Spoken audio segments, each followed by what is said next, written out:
High বন্ধুরা, আবারও চলে আসলাম আরও একটা মিনি ব্লগ নিয়ে। দেখতেই পাচ্ছ এখন আমরা আছি পুরীতে। তোমরা তো সবাই জানো এই পুরীর মন্দিরটির নাম হলো ধবলগিরি মন্দির। ঠিক আছে, পাহাড়ের উপরে। দেখো কত সুন্দর। তোমরা এই মন্দিরে যদি কেউ আসো, ভুল করেও কেউ এই বাঁদিকে গঙ্গা জলে হাত ধুচ্ছি না, ওখানে হাত ধোবে, কিন্তু ওখানে একটা যদি তোমাদের পুজো দেওয়ার ইচ্ছা থাকে তবেই ওখানে ফুল টুল নেবে, আর যদি পুজো দেওয়ার ইচ্ছা না থাকে তাহলে নেবে না। ওরা কিন্তু জোর করে হাতে ধরিয়ে দেবে। ওই যে আমার মাকে এরকম আমাদের সাথে হয়েছিল, জোর করে ধরিয়ে দিয়েছিল। আর 50 টাকা নেবে। আর ওইখানে প্রসাদ যে বিক্রি করছে ডান দিকে যে এই দোকানটা, খুব বাজে ব্যবহার এই লোকের। ঠিক আছে, উল্টো পাল্টা ভাবে ডাকছিল। দেখতেই পাচ্ছ বুনু নন্দীর কানে যা ওর মনস্কামনা সেগুলো বলছিল, এগুলো নাকি বলতে হয়। তাই এই যে নন্দী এখানে ছিল, তাই ওর কানে সবাই বলছিল তাদের মনস্কামনা। তারপরে বনু ভিতরে চলে গেল পুজো দিতে, আমি ওর সাথে সাথে যাচ্ছিলাম। দেখো এই যে তোমাদের এবার ভিতরের মন্দিরের ঠাকুরটা দেখাবো, সবাই একটু দর্শন করো। আর মনের কামনা বাসনা ঠাকুরের কাছে প্রার্থনা করো, সবার মনোকামনা পূর্ণ হবে। এই দেখো ঠাকুর, এই যে এখানে পুজো হচ্ছিল। ওই পুজো ওর মধ্যে একটা প্রদীপও দিয়েছিল, ওই 50 টাকায় যে ফুল নিয়েছিলাম। দেখো ওই যে বোন ওখানে পুজো দিচ্ছে, মন্ত্র দিয়ে মন্ত্র পড়ছে ঠাকুরমশাই। আর সব মন্দিরের পাশে একটা করে এরকম ঠাকুরের মানে চারদিকে, মানে 3 দিকেই এরকম ইয়ে ছিল, মূর্তি ছিল। দেখো তারপরে এইখানে বাইরেও, মানে ওই মন্দিরের সাইডেও অনেক মানে ঠাকুরের মূর্তি ছিল।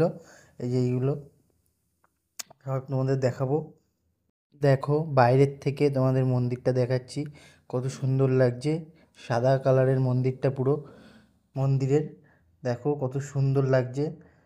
এই যে সাদা কালারের পুরোটা। এই যে সিঁড়ি দিয়ে নিচে নেমে গেছিলাম।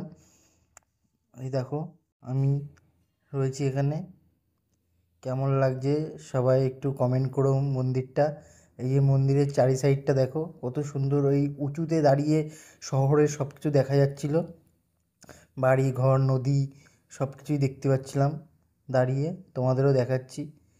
আর সিংহ দুটো দেখো কত সুন্দর লাগছে। আর এখানে গ্রুপ ছবি তোলা হবে বলে ক্যামেরা সেট করা হচ্ছে। দেখো ওই যে সব হচ্ছে। আরে দেখো সমুদ্রের এই যে বাইরের ভিউটা দেখো, শুধু গাছপালা আর গাছপালা। হুম, এই যে একটা, এই যে দেখতেই পাচ্ছ সব কিছু এখানে। আর সব মন্দিরে এরকম দেয়ালে মূর্তির ছবি, নকশা সব করা আছে। তোমরা এখানে যদি আসো খুব ভালো লাগবে তোমাদের। আরও অনেক দোকানপাট আছে প্রসাদের, সেগুলো আর তোলা হয়নি। এখানে ফটোগ্রাফাররাও আছে, এ দেখো ফটো তুলে দিচ্ছে। আমরা আর ফটো মটো তুলিনি। আমরা এই যে এদিক থেকে নিচে নেমে যেতে হয়, নিচে নেমে ওইদিকে গেলে আরও মন্দির আছে দেখার। ঠিক আছে, তা আমরা আরও চারিদিকে ঘুরে দেখছিলাম। এই যে বেশিক্ষণ আবার দাঁড়াতে দেয় না। ঠিক আছে, আমরা তাও আজকে ভিড় কম ছিল বলে দাঁড়াতে দিচ্ছিল। তোমাদের দেখাচ্ছি, দেখো ওই যে সব ফ্ল্যাট বাড়ি, তারপরে অফিস সব কিছু দেখা যাচ্ছে। ওই একটা ব্রিজ, ব্রিজটাও ভালোই লাগছে দেখতে দূর থেকে। এখান থেকে সব কিছু কেমন ছোটো ছোটো মনে হচ্ছিল। আমি জুম করে সব কিছু দেখাচ্ছিলাম। ভালো লাগলে একটা লাইক কমেন্ট শেয়ার করে দিও।